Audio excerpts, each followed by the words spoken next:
For a residential customer that's getting ready to have a roof redone, you can for sure expect professional communication from your project manager.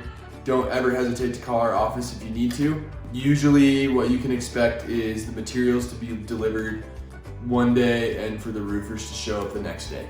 We don't like materials sitting on your property or on a job site for much longer than 24 hours if we can help it.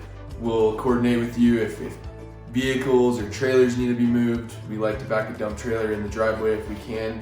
Usually that's the best, easiest place for us to offload the materials.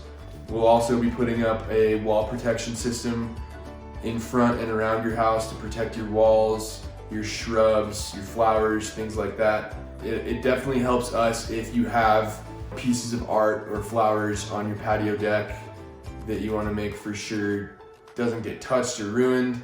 If you can put those things away or in your garage the night before, that'd be great.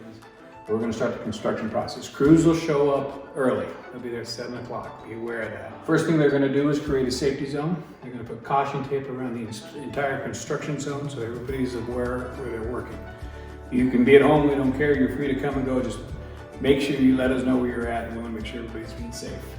During the construction processes, noise and vibrations are going to happen all day. I'm sure you can expect it. Somebody running around your roof, dropping material. Two big key points we would like to point out. First of all, wall hangings, pictures, mirrors, anything that you have on the wall that you don't feel is going to be able to take the vibrations. We ask that you remove them and put them on the floor. And two, probably even more key, are pets.